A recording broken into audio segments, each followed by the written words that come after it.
Heavy downpours put Sunday night's fixture between Genoa and AC Milan in serious doubt. But the match went ahead, and those rain clouds had a silver lining for the Rossoneri. Not only did they grab the 3 points, but their struggling Portuguese star broke his Serie A duck. Andre Silva's 93rd-minute header was the last action of a hard-fought game. It gave Milan a 1-0 victory and inspired a wonderful group celebration. You're forgiven for pointing out that Genoa, 13th in Serie A, are not Real Madrid or Bayern Munich. But the Rossoblù have a very tight defense these days. Only the Serie A top 3 and 5th placed Inter have conceded fewer than David Ballardini's team. The match was heading towards a 0-0 until the baby-faced striker struck. Serie A games, sub, 5, 12, goals, 1 shot/on target, 26/8 Europa League games, sub, 7, 2, goals, 6 shots/on target, 19/9 Silva, who joined Milan from Porto for £35 million last summer, has a decent record in Europe with 8 goals. But his problems overcoming Serie A defenses left him goalless in league action. The cheeky so-and-sos on the internet delighted in mocking his domestic drought. They reveled in the fact that Benevento goalkeeper Alberto Brignoli had scored more league goals than the £35 million man. Anyone who bought the forward on fantasy football was given endless grief.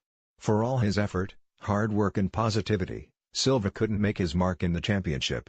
In recent seasons the black and red number 9 shirt, which Silva gleefully received upon arriving, has been a problematic garment.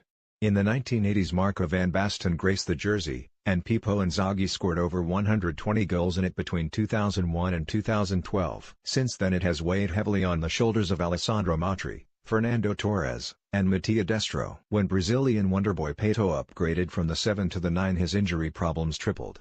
The famous digit appeared to be cursed, but on Sunday the latest toner got on the end of Suso's left foot cross and nodded Milan back into contention for Serie A's last Champions League spot. His smile lit up the entire stadium. After the game Rossoneri boss Gennaro Gattuso was full of praise for his young ace. Gattuso said, "We're happy for Andre. He's a good boy, he works hard.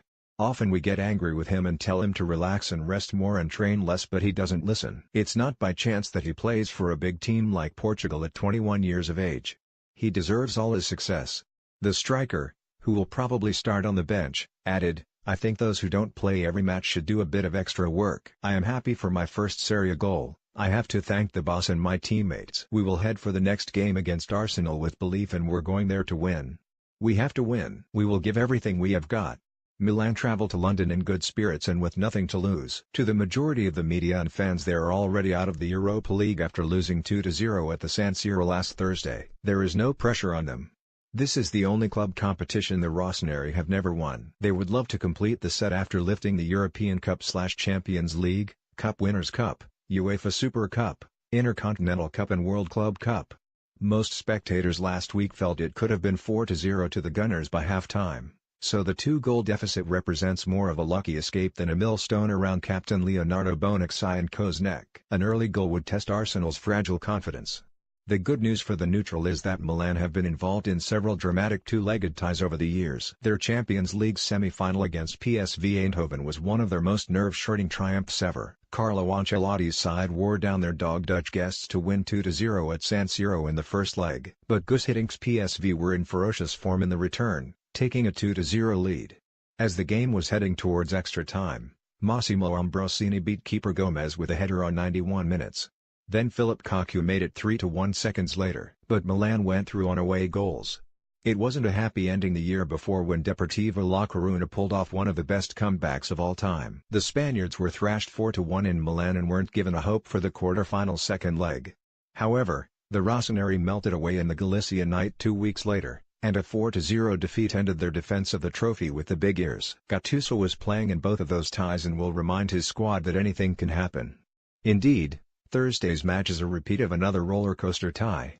The Italians appeared to be on easy street after crushing Arsenal 4-0 in the round of 16 in 2012. Massimiliano Allegri's boys had too much firepower for their hapless victims in northern Italy. But the Serie A outfit were unrecognizable in the return, going down 3-0 before half-time. Last-ditch defending and a couple of incredible saves by Christian Abbiati saved the Serie A team, who went through 4-3 on aggregate. As a player, Gattuso never gave in, and nor will his team. The former midfielder said, "We aren't going there for a little holiday. No, they plan to paint London black, red and silver."